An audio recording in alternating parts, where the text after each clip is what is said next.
Welcome to the Barker Podcast Collection.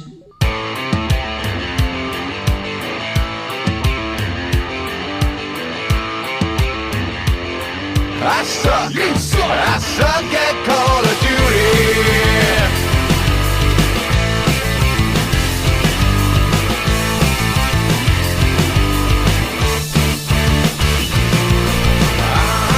You suck. You suck. You suck. Welcome to the Not Playing Podcast. My name's Rob Howard, and this week I'm joined by Ian Bruce and Marcus Hurley. Alright, so not going to do like top fives of the year this year because quite honestly, like the frequency of this podcast, the amount of episodes this year pretty much is, you know, equates the amount of games I've played. I've still played quite a few. But yeah, what have you guys got then? Because I've got a few. I can fill in the gaps probably. I really don't have a lot. I have maintained my practice of buying new games, playing them for slightly longer than is acceptable to get the refund, and then going back to the staples, which has fucking included World of Warcraft again, as has been mentioned. Yeah, I have been witness and party to this. And yeah, you've been complicit and empowering the madness to some extent. But I have bought the new expansion, and shortly I'll be of a level high enough to enjoy it. Yeah. But it's crack, and it's ludicrous. Yeah, I mean, I think without having the like outside of the dungeon bit, I think that was good for me to not get sucked back in again, because I could feel the hooks there, but when it was just kind of running those dungeons, and when I was just running those dungeons, when it's all boiled down to that, it's kind of enough fun, but it was kind of arena-y enough that I didn't get sucked back into that world again, because it could easily have been done, but I didn't really have the context. I totally didn't have any appreciation for money. As Indeed, you fucking didn't.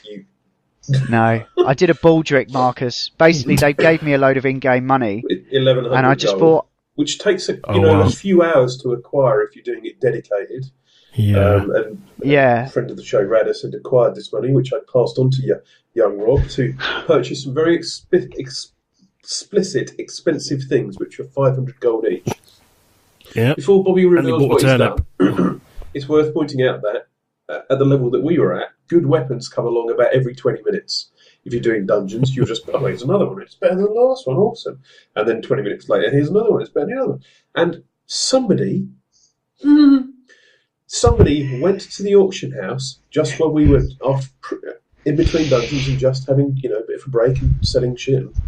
Went to the auction house and bought and said the following words: "Oh, I've just bought this awesome sword on the auction house for 1100 gold."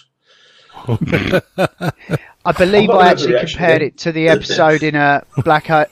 I compared it to that episode of Blackadder where Baldrick spends all that money on a giant turnip. Yeah, and that's what it was. Because I just noticed that my sword was like a lot lower level than everything else I had equipped. I just thought, I wonder how much. Oh, I've got enough money for that, so I just bought it. And then literally the next dungeon we went into, I got a sword that was better. I said, you're going to get back one within 20 minutes, and it was about 12 minutes. Oh my god!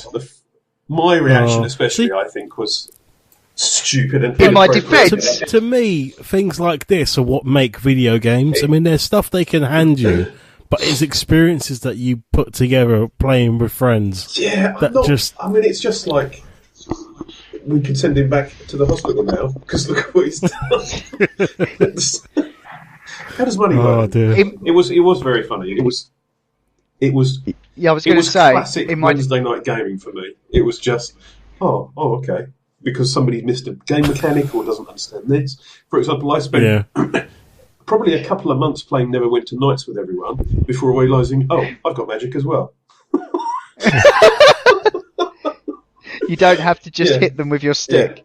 It was fucking what an idiot. Yeah, yeah. In my defence, I think it did make that evening. In some ways, it was a lot of fun. But yeah, Marcus, what have you got then for a game of the year? Well, to be honest, I was looking forward to Battlefront 2 possibly being one of my games of the year, because I was really looking forward to the campaign. You know, hearing little things that some of the people that did the awesome single-player campaign for Titanfall 2 were involved, stoking my dreams, you know, stroking my ego and other appendages. John Boyega doing a little demo, even played the demo on the Xbox One, even though it heavily crashed and the button to allow you to play it didn't appear until 5 hours afterwards. Little things like that. And then they turned into the biggest bunch of galactic cunts this side of Endor. Seagull, we've got a seagull on that. Yeah, actually, they revealed their true form of their fully operational cuntishness. Good. And with that, I was done. I cancelled my pre-order, and I was tempted to buy it at a later date. I still haven't yet. I'm going to wait, and I'm going to purposely do one of the things that they hate and buy it from a second-hand retailer. Fuck them.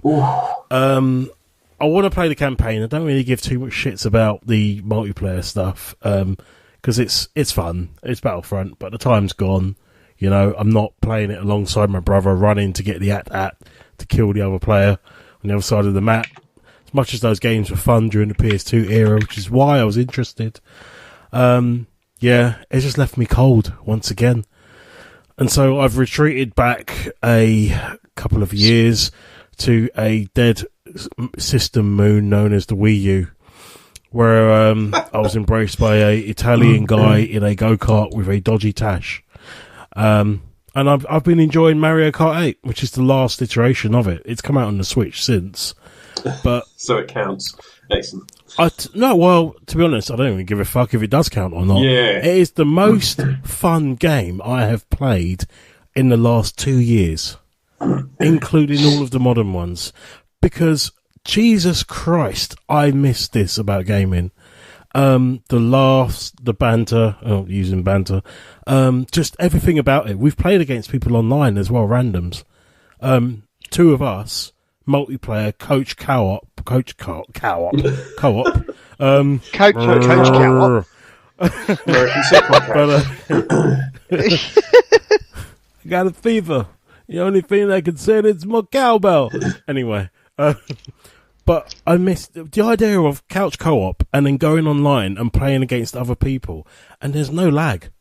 It runs amazingly. It hangs for a tiny bit longer than it does on a home system. But Jesus Christ, it's fun. Because you know they're not bots, they're people. So you take them out with a red shell, blue shell, whatever. It's fun. It's personal. When they go after you, you go after them harder. We team up, we take them down, we kill, we laugh, we turn on each other at the end. It's brilliant. It's so much fun, considering it's just a stupid karting game. And my God, it is the most fun one I've played since the SNES. You know, they've put all of the gimmicks in and all that, and there are versions of the tracks. I've talked about this in previous podcasts. But yeah, it is a laugh, and that's all I really want from some games. And I've mentioned this in previous podcasts. I miss that from gaming. And because of that, I'm now looking at gaming again positively, because I think I kind of got a bit jaded. Yeah, sometimes you just need a little bit of a gateway. You just need the fun. You need an in. This is my gateway drug. Mario is my pimp. Just like... Yeah, I mean, both of you have kind of mentioned. I mean, Mario Kart did come out this year for Switch because the Switch came out this year, but it went down really well there. Lots of people saying it's the best Mario game, best Mario Kart game. Yeah, I know it probably doesn't mean much, but it's. I can't really express the feeling of playing it. It's so much joy. It's like if you think of your early gaming experiences, but reliving that as an adult, and that is literally the feeling I'm getting from this. And it's gold. It's absolute gold. Cool. No, I'm glad you're having fun with it. I mean, if I get a Switch, I'll probably get it as well. Oh, but, I'm aiming to get a Switch as well, so this is showing me that there's a lot of fun to be had. But I'll see you on the planes of PC, PS4, Switch gaming at some point, I'm sure. Cool. Yeah, I mean, I played a bit of WoW too. In terms of like games as a service, I mean, they all count really, because I'm still playing Hearthstone. I've just got the new Kobolds and Catacombs expansion. Not really been playing the new Dungeon Run mode. I played it once on the train home the other night while I was drunk. It's like, fair enough. I've made up a couple of decks, couple of viable decks, running Hunter and Mage, and loving that. I mean, that game continues to serve up the goods for me. But in terms of actual games that came out in 2017, I didn't think I'd be mentioning this as mine because I thought Will would have, but he's decided to pop off the call.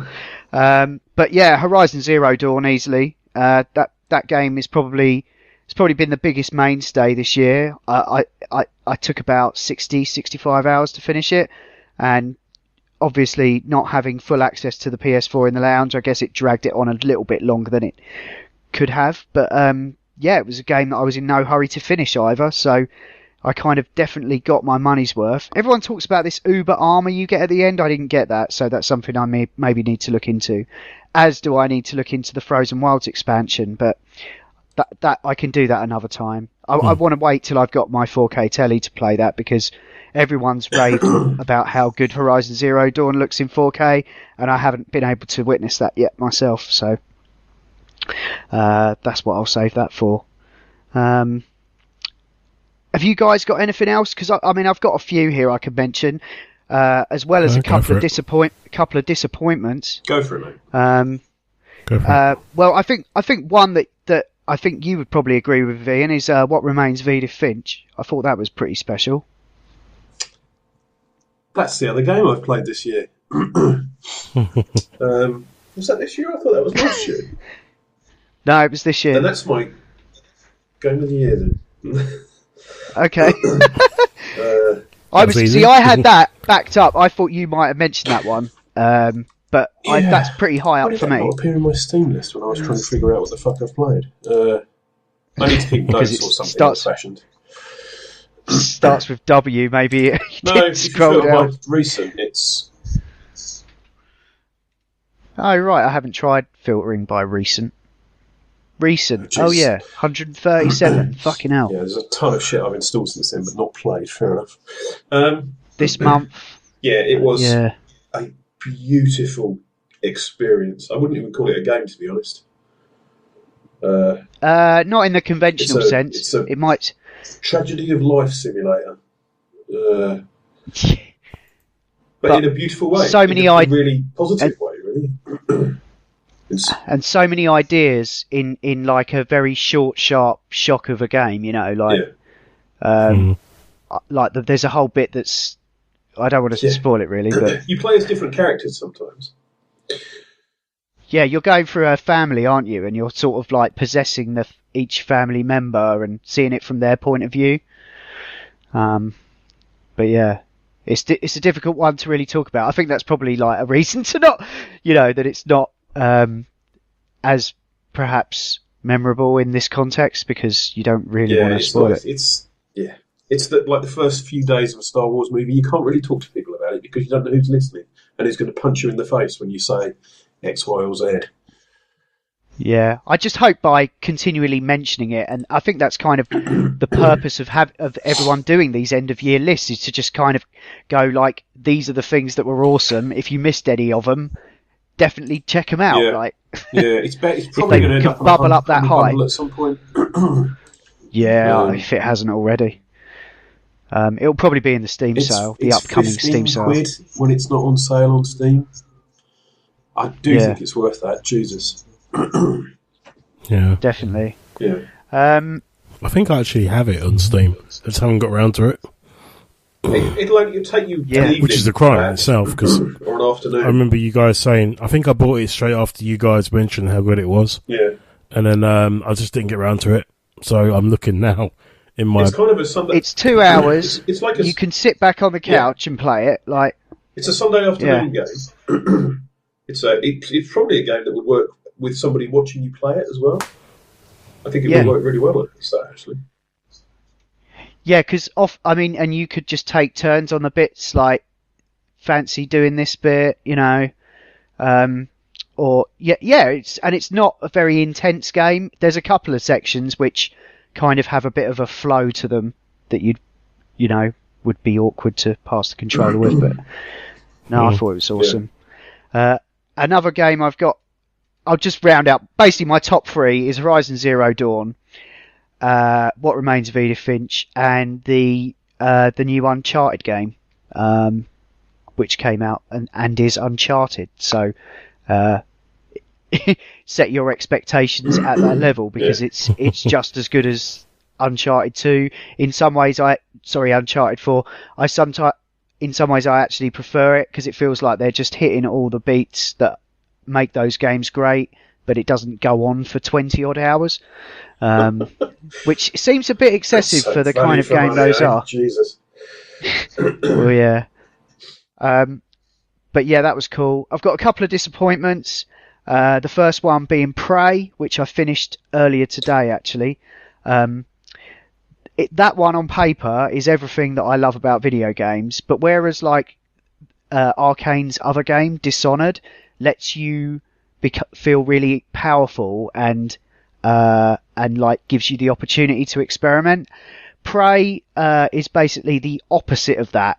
It's just nasty. It wants to defeat you at every turn. It will infinitely spawn enemies at you, and that you have to fend off with a very limited supply of resources. You just run away. I guess in a way.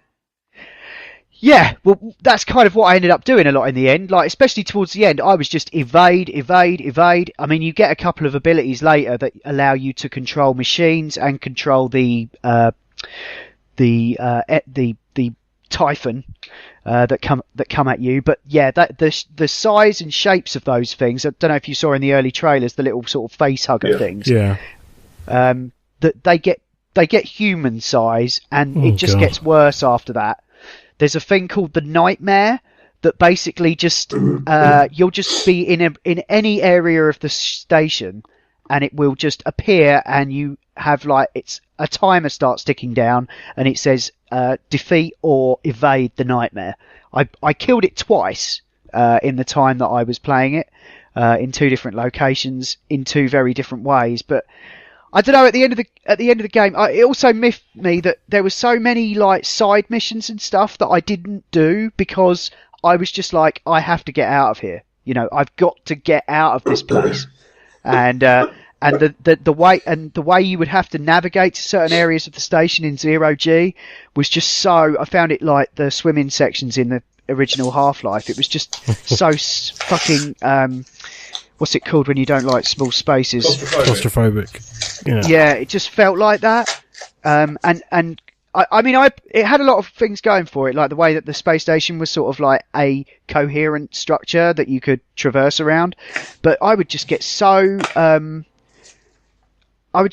confused sometimes trying to navigate the place. And like there'd be parts of it, there'd be subquests that were still active, and it would say, go up here. Oh yeah, but there's like a swarming mass of evil in the way. I guess I'll just skip that then.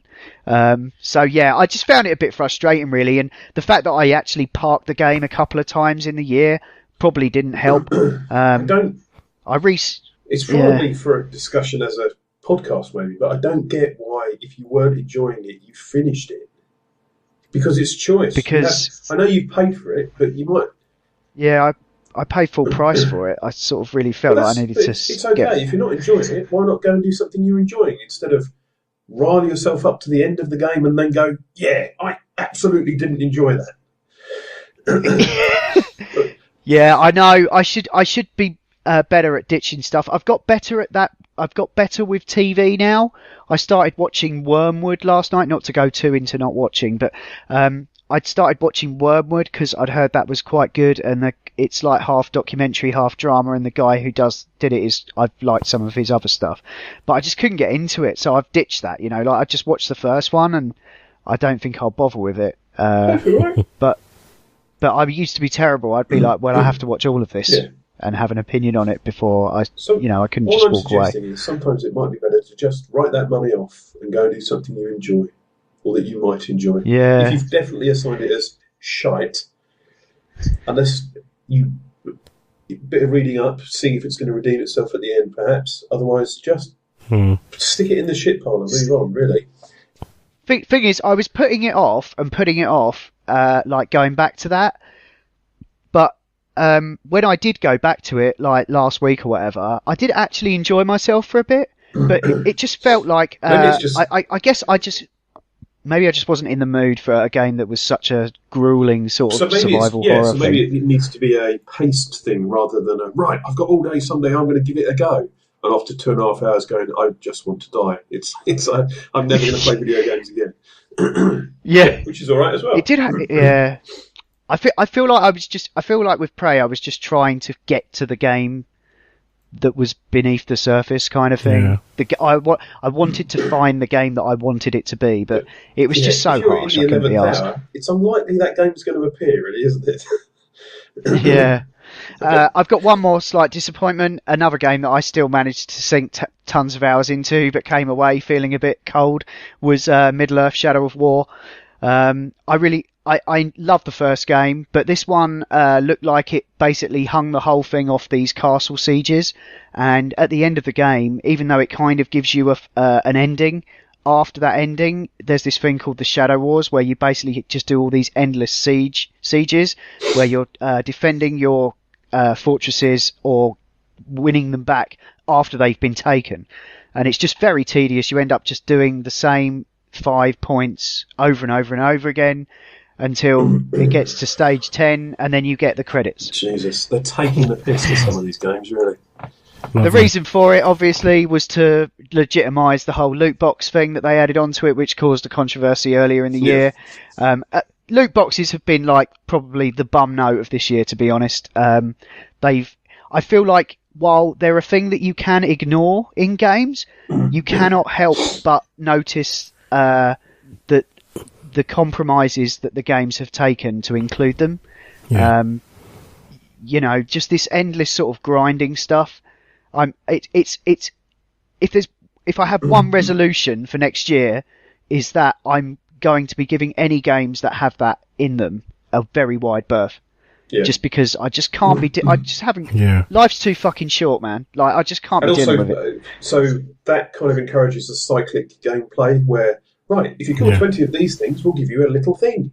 And if you do that 27 times, then we'll give you another little thing. And it's the laziest risk and reward gameplay mechanic ever. And by fuck, Ubi does that a lot in the Far Cry's. I don't know if it does it in the new ones at all. But I don't even want to try 4 or the stupid K-Ran one, as we might call it, because I'm concerned that they are just, here's a little bit. And once you go into the new bit next to it, it'll be the same little bit. Oh, fuck off. It's there were amazing. some experiences I had of that for years ago before they fully formed as loot boxes and stuff like that.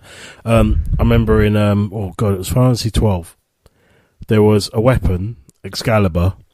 You had a 20% chance of this weapon dropping from an enemy. Yeah. But the enemy had a 20% chance of dropping the chest. And then there was a 20% chance of the enemy showing up at all.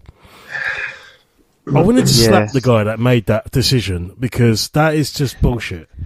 In a game, if there's hidden elements, it should be you either go to a game facts or something, and you have to either be a stupidly high level to do it, or it's an additional challenge, or it's a hidden secret or something.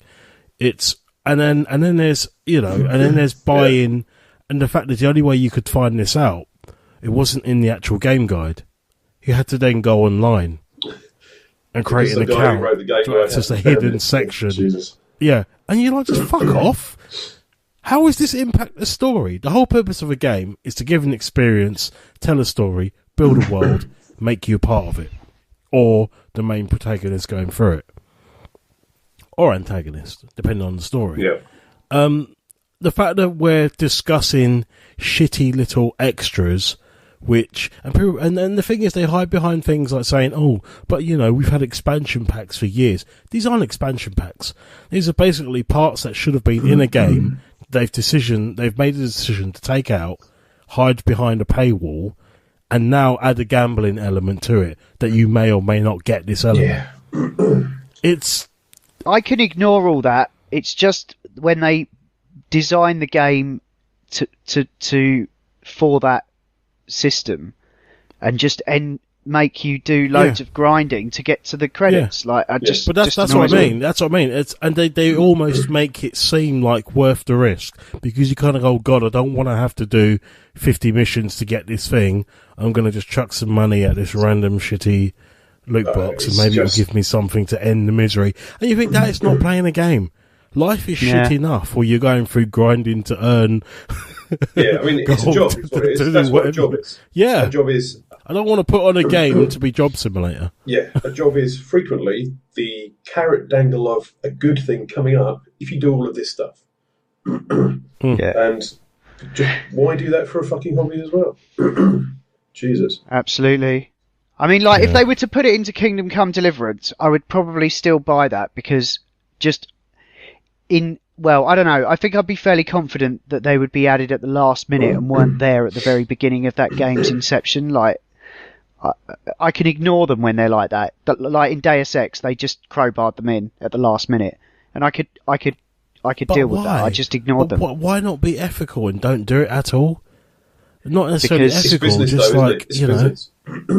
Yeah, and that's. I hope they'll just go away soon, like the same way that not season passes, but the older, they used to have the key, didn't they, to get online with.